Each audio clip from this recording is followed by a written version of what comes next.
সোনার দাম আবার 1,60,000 ক্রস করে গেছে। স্টক মার্কেটেও আমরা সেলিং প্রেসার দেখতে পাচ্ছি। আইডিএফসি ব্যাংক, ইউপিএল একদিনে 15-16% ফল করেছে। মার্কেট কি এবার ক্র্যাশ করতে পারে? সোনার দাম কি আবার নিজের অল টাইম হাইকে ক্রস করে উপরে চলে যাবে? আজকের ভিডিওটা এন্ড অবধি দেখো। এই সব কিছু chart, gold, silver, different stock, index সব কিছু আমরা ডিটেলে অ্যানালাইসিস করব। আর এটা দেখবো আপকামিং মান্থে আমরা স্টক মার্কেট থেকে কি এক্সপেক্ট করতে পারি বা আমাদের এক্সপেকটেশন আমরা কি রাখতে পারি। হাই, আমি প্রতিমা ট্রেডার্স গুরুকুলের কো-ফাউন্ডার, আর আমি আমার এই চ্যানেলে স্টক মার্কেটের ওপর সহজভাবে বাংলা ভাষায় ভিডিও আনি। যদি চ্যানেলটা ভালো লাগে অবশ্যই লাইক শেয়ার করে দিও, আর যদি এখনো সাবস্ক্রাইব করোনি তো অবশ্যই চ্যানেলটা সাবস্ক্রাইব করে দিও এরকম ভিডিওর জন্য। তো চলো দেরি না করে আজকের ভিডিওটা ডিটেলে শুরু করা যাক। তো স্ক্রিনে দেখো আমি গোল্ডের চার্ট খুলে নিয়েছি, এখানে উইকলি টাইম ফ্রেমের চার্ট আমি খুলে নিয়েছি। আর এখানে খেয়াল করো গোল্ডের যে এত বড় বেস, 3 বছরের বেস, 21, 22, 23, এই 3 বছরের বেসকে এইখানে ব্রেক দিয়ে শার্প আপসাইডে 221% ও কিন্তু মুভ দিয়ে দিয়েছে। আর এখানে 221% মুভ দেওয়ার পর দেখো হালকা ও কিন্তু নিচেও এসেছে, মোটামুটি 24% মতো ও নিচেও গেছে, কিন্তু আবার নিচে আসার পর আবার দেখো ও উপরে যাওয়া শুরু করেছে। তো এইখানে গোল্ডের যদি একটু জুম আউট করে দেখো, এই জায়গাটায় আমরা দেখতে পারি এখন যেখানে মার্কেট রয়েছে সেখানে আরএসআই দেখো, আরএসআই ও মোটামুটি ইনট্যাক্ট রয়েছে। আর এখন দেখো ও কিন্তু ওর নিজের সাপোর্ট জোনের কাছাকাছি রয়েছে। সো এখান থেকে গোল্ড দুটো জিনিস করতে পারে। এক তো এখান থেকে সাপোর্ট নিয়ে স্ট্রেট উপরে যেতে পারে, এই যে ওর অল টাইম হাই অবধি। আর একটা ও কিন্তু এখান থেকে রেজিস্ট করে নিচের দিকেও চলে আসতে পারে। তো আমার হিসাবে গোল্ড অলরেডি 221% আপসাইডে মুভ দিয়ে দিয়েছে। আমার হিসাবে ট্রেন্ড অলরেডি অনেক বড় হয়ে গেছে। এই টাইমে নিজের টাকার রিস্ক করে গোল্ডে বাইয়ে যাওয়া আমার জন্য অনেক রিস্কি হয়ে যাবে, কেন অলরেডি এই ট্রেন্ডটা শেষ হয়ে গেছে। তো এখন এইখানে অলরেডি 24% ও নিচে মুভ দিয়েছে, কিন্তু এখনো সাপোর্ট জোনের কাছে আছে। হতে পারে ও সাইডে মুভ দিলেও দিতে পারে এখান থেকে, কিন্তু এখন গোল্ডে বাই সাইডে যাওয়া ইজ রিস্কি। কিন্তু আমি জানি এখনো লোকে এটাই বলবে যে এখনো যে কন্ডিশনে আছে গোল্ডের প্রাইস তো উপরে যাবে, এখন আমরা কোন জায়গাটায় বাই ট্রেড প্ল্যান করতে পারি। তো যদি সেরকমই হয় তো আমরা কি করতে পারি, আমরা ওয়েট করতে পারি যতক্ষণ না পর্যন্ত গোল্ডের প্রাইস ডেলি টাইম ফ্রেমে MA20 কাছে না আসছে। তো এখন দেখো চার্টে আমি গোল্ডের ফিউচার্সের ডেলি টাইম ফ্রেমের চার্ট খুলে নিয়েছি। তো ডেলি টাইম ফ্রেমে আমরা ওয়েট করতে পারি যতক্ষণ না পর্যন্ত ও ওর মুভিং অ্যাভারেজের 20 কাছে আসছে। যদিও মুভিং অ্যাভারেজের 20 কাছে এসে কোনো ক্যান্ডেল বানায় এবং তার হাই বানায়, তো ওইখানে আমরা একটা বাই ট্রেড প্ল্যান করতে পারি, কিন্তু with a very small stop loss. Make sure এখন যে পজিশনে রয়েছে বা যেই কোনো ট্রেডই তুমি প্ল্যান করো না কেন, always put your stop loss. Stop loss is very important. আর যেখানে অলরেডি গোল্ড এতটা মুভ দিয়ে দিয়েছে, স্টপ লস ছাড়া কখনো ট্রেড প্ল্যান করবে না। আর এখানে স্টপ লস ছোট নেওয়ার চেষ্টা করবে, যেহেতু মুভিং অ্যাভারেজের কাছে এসে অলরেডি তোমার স্টপ লস ছোটই হয়ে যাবে। আর হ্যাঁ, কোয়ান্টিটি আমি বলবো কোয়ান্টিটি হিউজ কোয়ান্টিটি নিয়ে নিও না। নর্মালি তোমরা যে কোয়ান্টিটিতে ট্রেড করো বেটার ওর থেকে ছোট কোয়ান্টিটিতেই এখন ট্রেড করো, কারণ অলরেডি মার্কেট কন্ডিশন এখন যেরকম, মার্কেটে রোজ নতুন নতুন নিউজ আসছে, তো মার্কেটে এখন কি আসতে চলেছে, তো অলরেডি যেখানে অলরেডি এতটা মুভ দিয়ে দিয়েছে, যদি তুমি গোল্ডে ট্রেড প্ল্যান করো MA20 জন্য ওয়েট করো ডেলি টাইম ফ্রেমে, ওলে ওই জায়গায় গিয়ে তোমরা বাই ট্রেড প্ল্যান করতে পারো।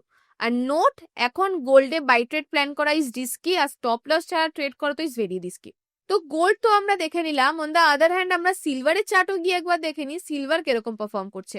সিলভারে দেখো আমি ডেলি টাইম ফ্রেমে চার্ট খুলে নিয়েছি। সিলভার কিন্তু নিজের ডাউন ট্রেন্ড প্রপারলি মেনটেন করছে, আর লোয়ার লো এবং লোয়ার হাই বানিয়ে বানিয়ে কিন্তু কন্টিনিউ নিচের দিকে আসা শুরু করে দিচ্ছে। গোল্ড যেরকম হালকা নিচে এসে আবার সাপোর্ট নিয়ে উপরে যাচ্ছে, সিলভারে কিন্তু ওরকম কিছু দেখছি না। আমরা সুন্দর লোয়ার লো এবং লোয়ার হাই ফরমেশন করে দেখতে পাচ্ছি ও নিচের দিকে যাওয়া শুরু করে দিয়েছে। সিমিলারলি নিফটি 50 চার্ট যদি আমি খুলি, নিফটি 50 চার্ট দেখতে পারবে এই যে বড় রেড ক্যান্ডেলটা, এটা কবেকার ক্যান্ডেল বলো তো? এটা বাজেটের দিনের ক্যান্ডেল। এ যে নিজের অল টাইম হাই বাজেটের দিনে দেখো ওকে ব্রেক করার চেষ্টা করেছিল, কিন্তু ব্রেক করতে পারেনি। এইখানে মোটামুটি ওপেন হওয়ার পর শার্প ও নিচে এসে লোয়ার লো এবং লোয়ার হাই বানাতে বানাতে কিন্তু নিফটিও নিচের দিকেই যাচ্ছে।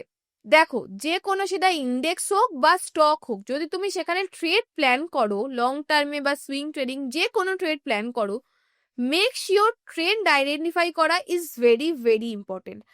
আনটিল অ্যান্ড আনলেস তুমি ওই স্টকের বা চার্টের বা ইন্ডেক্সের প্রপার ট্রেন্ড আইডেন্টিফাই না করতে পারছো, বেটার তুমি ওখানে ট্রেড প্ল্যান করো না।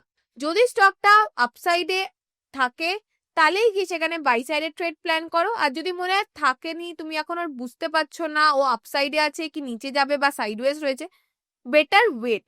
যদি নিফটির ক্ষেত্রে এখানে কেস দেখো, নিফটি অলরেডি এই যে 26,000-এর লেভেল, অল টাইম হাইয়ের লেভেল থেকে কিন্তু স্ট্রেট নিচে আসা শুরু করে দিয়েছে। তো আনটিল অ্যান্ড আনলেস নিফটি আবার উপরে গিয়ে 26,000-এর এই লেভেলটাকে ক্রস করে উপরের দিকে ব্রেকআউট দিচ্ছে, আমি বলবো না যে নিফটি উপরে যেতে পারে। তো যতক্ষণ না পর্যন্ত এটাকে ব্রেক করে উপরে যাচ্ছে ততক্ষণ নিফটিকে আমরা ডাউন ট্রেন্ড হিসাবেই কনসিডার করছি, কেন already lower low lower high বানিয়ে বানিয়ে নিচের দিকে যাচ্ছে। তো নিফটি এখনকার যা কন্ডিশন সেটা দেখে আমরা বুঝতে পারছি নিফটি এখন উইকই আছে, ডাউন ট্রেন্ডে রয়েছে। কমেন্ট করো ট্রেন্ড যদি তোমরা দেখতে চাও কি কি জিনিস আমরা খেয়াল করে এটা বুঝি যে স্টকটা আপ ট্রেন্ডে আছে বা ডাউন ট্রেন্ডে আছে। ডাউন ট্রেন্ডের কি কি ক্যারেক্টারিস্টিক্স হয়, সিমিলারলি আপ ট্রেন্ডে কি কি ক্যারেক্টারিস্টিক্স হয়, কমেন্ট সেকশনে অবশ্যই বলো ট্রেন্ড, তাহলে নেক্সট ভিডিওতে আমি এর উপরে ডিটেল একটা ভিডিও আনবো। সেম ভাবে দেখো আমি ব্যাংক নিফটির চার্ট এবার খুলে নিয়েছি, ব্যাংক নিফটির ডেইলি টাইম ফ্রেমের চার্ট আমি এখানে খুলে নিয়েছি। ব্যাংক নিফটির চার্ট যদি দেখো, ব্যাংক নিফটি কিন্তু নিফটির মতো লোয়ার লো লোয়ার হাই বানিয়ে এখনো অতটা নিচের দিকে যায়নি, যদিও ব্যাংক নিফটিও নিজের অল টাইম হাইয়ের থেকে ভালো রেজিস্টকে নিচের দিকে এসেছে, কিন্তু lower low lower high properly বার করে নিচের দিকে যায়নি। এখন যদি ও ওর অল টাইম হাই এখানে ব্রেক করে উপরের দিকে যাওয়া শুরু করে, আমরা বলতে পারবো আপ ট্রেন্ডে আছে। কিন্তু ও এখান থেকে রেজিস্ট করে যদি নিচের দিকে আসা শুরু করে তাহলে কিন্তু ব্যাংক নিফটিও ডাউন ট্রেন্ডেই থাকবে। এখনকার যে কন্ডিশন, ব্যাংক নিফটি নিফটির থেকে অনেকটা স্ট্রং, কিন্তু ও কিন্তু এখনো আপ ট্রেন্ডে নেই, কিন্তু ও দেখো ওর নিজের অল টাইম হাই যে রেজিস্ট্যান্স এরিয়া সেইখানেই কিন্তু রয়েছে। তো এখনকার কন্ডিশন হিসেবে ব্যাংক নিফটিতে বাই বা সেল কোনোটাই আমরা বলতে পারবো না until and unless or all time হাইকে ব্রেক করে উপরের দিকে মুভ দিচ্ছে বা রেজিস্ট্যান্স থেকে লোয়ার লো লোয়ার হাই ফরমেশনে নিচের দিকে আসা শুরু করছে। তো ব্যাংক নিফটি এখন ওয়েট অ্যান্ড ওয়াচ সিচুয়েশনেই রয়েছে। তো এতক্ষণ আমরা গোল্ড অ্যান্ড সিলভারের চার্ট, তারপর ইন্ডেক্সের চার্টসও দেখে নিলাম, এবার ডিফারেন্ট ডিফারেন্ট কিছু স্টকস আমরা দেখে নিই সেগুলো কিরকম পারফর্ম করছে, সেগুলো কি সিগন্যাল দিচ্ছে ফর ফিউচার ডেজ। দেখো স্ক্রিনে নিশ্চয়ই ইউনাইটেড স্পিরিটস এর উইকলি টাইম ফ্রেমের চার্ট দেখতে পাচ্ছ। দেখো এখানে সুন্দর একটা মাল্টি ইয়ারের আমি একটা ট্রেন্ড লাইন দেখতে পাচ্ছি। এইখানে যদি সাকসেসফুলি এখানেও ব্রেকআউট দিয়ে দেয়, এখানে একবার ব্রেকআউট দিলে আমরা কতটা টার্গেট রাখতে পারি, মোটামুটি এই জায়গাটায় 1877 বা 1880 এই লেভেলটা অবধি মোটামুটি আমরা প্ল্যান করতে পারি যে স্টকটা আপসাইডে মুভ দিতে পারে। যদি এখানে সাকসেসফুলি আপসাইডে ব্রেক দেয় তো এখানে উপরে আপসাইডে ও মোটামুটি 1688, যেটা গিয়ে মোটামুটি 17-18% মতো দাঁড়াচ্ছে। তো ওখানে গিয়ে আমরা অতদূর মুভ আপসাইডে দেখলেও দেখতে পারি। নেক্সট দেখো ইন্ডিয়ান অয়েল কর্পোরেশনের আমরা উইকলি টাইম ফ্রেমের চার্ট খুলে নিয়েছি। এইখানে উইকলি টাইম ফ্রেমের চার্টে দেখো আমরা খুব স্ট্রং দেখতে পাচ্ছি, কেন এই যে অল টাইম হাই এখানে সুন্দর ব্রেকআউট দিয়ে দিয়েছে, ব্রেকআউট দেওয়ার পর এখানে কনসলিডেশন করছে। তো এখানে কিন্তু একটা ভালো স্ট্রং আমরা দেখতে পাচ্ছি, ও কিন্তু সুন্দর পুলব্যাক নেওয়া শুরু করে দিয়েছে। এবার এটা তো গেল ইন্ডিয়ান অয়েল কর্পোরেশনের উইকলি টাইম ফ্রেমের চার্ট, একবার ডেলি টাইম ফ্রেমের চার্টে গিয়ে দেখি ওটা ডিটেলে এই যে এখানে 3-4টে ক্যান্ডেল ধরে কনসলিডেশন করছে এটা অ্যাকচুয়ালি কি করছে। তো দেখো সেম ডেলি টাইম ফ্রেমে যখন আমরা দেখছি, ডেলি টাইম ফ্রেমে দেখো সুন্দর একটা ফ্ল্যাগ আমরা সেটআপ দেখতে পাচ্ছি। এইখানে এই তো বেসটাকে ব্রেকআউট দিয়ে উপরে গেল, এবার এখানে সুন্দর একটা কনফার্মেশন দিচ্ছে, এইখানে যদি ব্রেকআউট দেয় এইটা আইওসি কিন্তু সুন্দর আপসাইডে শার্প মুভ দিতে পারে, এটা খুব স্ট্রং সেটআপ হিসেবে রয়েছে। তো এখানে আমরা এক্সপেক্ট করতে পারি যে এখানে ব্রেকআউট দেওয়ার পর আইওসি কিন্তু আপসাইডে ভালো মুভ দিতে পারে। তো চলো এবার নেক্সট স্টকে যাই। নেক্সট স্টক যেটা সেটা হচ্ছে আদানি পোর্টস। আদানি পোর্টস দেখো আমরা কি বুঝতে পারছি, এই যে এটা হচ্ছে আদানি পোর্টস এর all time high, all time high এর কাছে গিয়ে এইখানে মোটামুটি এই এরিয়াতেই রয়েছে। এবার এখানেও আমরা এখন যে কন্ডিশনে রয়েছে কিছু বলতে পারছি না, হতে পারে এই যে বড় 2 বছরের একটা বড় যে রেজিস্ট্যান্স এরিয়াটা, এই অল টাইম হাই যেটা 2 বছর আগে ওর অল টাইম হাই বানিয়েছিল সেইখানেও আবার এইখানে রয়েছে। যদিও এটাকে ব্রেক করে উপরের দিকে চলে যায় তাহলে ও উপরে আপসাইডে শার্প মুভ দিতে পারে, আর এখান থেকে যদি রেজিস্ট কেনে তাহলে ও নিচে আসতে পারে। তো এখন যে কন্ডিশন, যতক্ষণ না পর্যন্ত আপসাইডে মুভ দিচ্ছে ব্রেকআউট দিচ্ছে আমরা কিছু বলতে পারবো না আদানি পোর্টসে। ওটা তো গেছিল উইকলি টাইম ফ্রেমের, এবার আদানি পোর্টসের ডেলি টাইম ফ্রেমে গিয়ে যদি আমরা একটু খেয়াল করি, ডেলি টাইম ফ্রেমেও দেখো এখানে এসে কিন্তু ও ফ্ল্যাগ সেটআপ তৈরি করছে। ডেলি টাইম ফ্রেমে ছোট টাইম ফ্রেমে আমরা আরো ক্লিয়ারলি বুঝতে পারছি যে ও এখানে ফ্ল্যাগ একটা প্যাটার্ন তৈরি করেছে। যদি এখানেও ব্রেক করে দেয় এই ফ্ল্যাগ প্যাটার্নটাকে উপরের দিকে, তাহলে কিন্তু একটা আপসাইডে আমরা ভালো মুভ করতে পারি। এর আগের যে স্টকটা ছিল সেম একই রকম সেটআপ এখানেও দেখতে পাচ্ছি আদানি পড়ছে। তো দুটোই আমরা আমাদের রাডারে রাখতে পারি, যদি আপসাইডে ভালো ব্রেকআউট দেয় সুন্দর আমাদের মুভ দেওয়ার চান্স এখানে কিন্তু রয়েছে।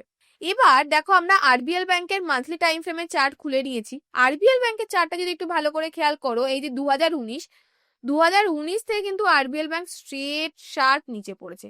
আর এই নিচে পড়ার পর এত দিন ধরে কিন্তু এই জায়গাটায় আরবিএল ব্যাংক দেখো একটা সুন্দর বেস বানাচ্ছে। আর যতক্ষণ না এই বেস থেকেও উপরের দিকে হায়ার হায়ার লো বানিয়ে উপরের দিকে যাওয়া শুরু করছে, আরবিএল ব্যাংককে আমরা কিচ্ছু বলতে পারবো না যে আপসাইডে আছে কি লোয়ার সাইডে আছে।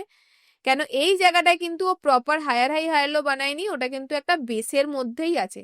যতক্ষণ না পর্যন্ত এটাকে ব্রেক করে শার্প উপরের দিকে যাচ্ছে, আরবিএল ব্যাংকে আমরা কিছু বলতে পারছি না এর ট্রেন্ডের ব্যাপারে। এখনো নিজে সাইড ওয়েসে নিজে বেসের মধ্যেই রয়েছে। ডেলি টাইম ফ্রেমে আরবিএল ব্যাংকে যদি আমরা যাই একটু ভালো করে খেয়াল করি, ডেলি টাইম ফ্রেমে দেখো এখনকার যদি জুম ইন করে দেখি, এই যে রেজিস্ট্যান্সটাকে এটাকে একবার ব্রেক করার চেষ্টা করেছিল কিন্তু ব্রেক করতে পারেনি। এখন নিচে রেড ক্যান্ডেল, বড় একটা রেড ক্যান্ডেলও বানিয়েছে। আর এখানে আরএসআই যদি খেয়াল করো, আরএসআইও কিন্তু 60 নিচে এসেছে। তো এখন যা আরবিএল ব্যাংকের কন্ডিশন, আরবিএল ব্যাংকও আমরা আপসাইডে কিছু মুভ দেখতে পাচ্ছি না, যেহেতু দেখো বড় একটা রেড ক্যান্ডেল বানিয়েছে আর আরএসআইও 60 নিচে এসেছে। হতে পারে এখান থেকে লোয়ার লো বানিয়ে অনেকটা নিচে আসতে পারে। আর তারপরে যদি উপরে যাওয়ার হয় হয়তো এটাকে যতক্ষণ না পর্যন্ত অল টাইম হাইকে ব্রেক করে উপরের দিকে যাচ্ছে। যখন আমরা হায়ার টাইম ফ্রেমে দেখছিলাম উইকলিতেও ও সাইডওয়েসেই ছিল।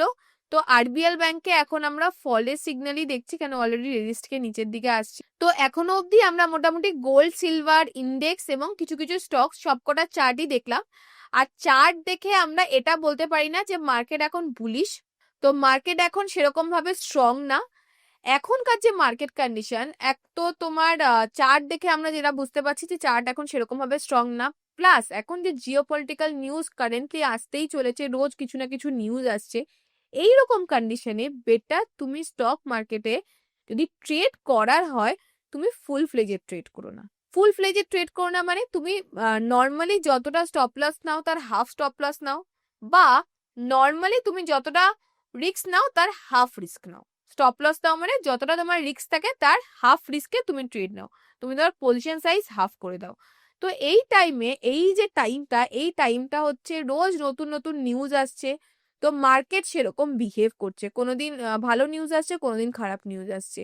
এই এখনকার 2-3 দিন বারেই কিছুদিন বেটার, যতক্ষণ না পর্যন্ত মার্কেট প্রপার কনফার্মেশন দিচ্ছে, মার্কেট আপসাইডে মুভ দিচ্ছে, বেটার তুমি ছোট পজিশনে ট্রেড নাও। ট্রেডিং করে শুধু টাকা বানানোই তোমার মেন মোটিভ না, তোমার মেন মোটিভ হচ্ছে কিন্তু তোমার ক্যাপিটালকে প্রোটেক্ট করা। তুমি যদি এই রকম সিচুয়েশন গুলোতে নিজের ক্যাপিটালকে প্রোটেক্ট করতে পারো, এমনিই দেখবে মার্কেট যখন আপসাইডে বা ডাউন সাইডে স্ট্রেট মুভ দেবে ওই টাইমে এমনিই তোমার টাকা হয়ে যাবে। কিন্তু এই টাইমগুলোতে যখন মার্কেট সেরকম স্ট্রং না, ডিফারেন্ট নিউজ আসছে, মার্কেট ভোলাটাইল, এই টাইমে বেটার তুমি পজিশন সাইজ কমিয়ে দিয়ে ছোট সাইজে ট্রেড করো, তুমি তোমার ক্যাপিটালকে প্রোটেক্ট করো। আর হ্যাঁ, যদি তোমরা আমাদের ডেলি পজিশনের আপডেট জানতে চাও যে আমরা কোথায় ট্রেড নিই, কেন ট্রেড নিই, বাই সাইডে নিচ্ছি না সেল সাইডে ট্রেড নিচ্ছি, তোমরা আমাদের হোয়াটসঅ্যাপ গ্রুপে জয়েন হতে পারো। আমি লিংক নিচে ডেসক্রিপশন বক্সে অ্যাড করে দেবো, ফ্রি হোয়াটসঅ্যাপ গ্রুপ। ওখানে যদি তুমি জয়েন হও আমাদের চার্ট অ্যানালাইসিস, আমাদের ডেলি পজিশন আপডেট এগুলো তোমরা জানতে পারবে। আর হ্যাঁ, মনে রাখবে এই যাও অ্যানালাইসিস আমি করলাম সেগুলো কিন্তু শুধুই স্টাডি পারপাস, এগুলো কোনো টিপস বা তোমাদের বলা হচ্ছে না যে এখানে ট্রেড নেওয়ার। পুরোটাই আমি অ্যানালাইসিস ভিডিও তোমাদেরকে করে দেখালাম যাতে তোমরাও বোঝো কিভাবে চার্ট অ্যানালাইসিস করতে হয়, দেখতে হয়। পুরোটাই কিন্তু স্টাডি পারপাস। এই অ্যানালাইসিস দেখে কেউ তোমরা গিয়ে ট্রেড নিয়ে নিও না, আনটিল এন্ড আনলেস তোমরা নিজেরা ট্রেড করছো, নিজেরা ডিসিশন নিচ্ছ। আশা করি আজকে ক্লাসটা ভালো লেগেছে। যদি ভালো লাগে কমেন্ট সেকশনে জানিও, কোনো ডাউট থাকলে সেটাও কমেন্ট সেকশনে জানিও। নেক্সট কোন টপিকে ভিডিও আনলে তোমাদের ভালো লাগবে সেটাও কমেন্ট সেকশনে জানিও। আজকের জন্য এতটাই, দেখা হচ্ছে পরের ভিডিওতে। ধন্যবাদ।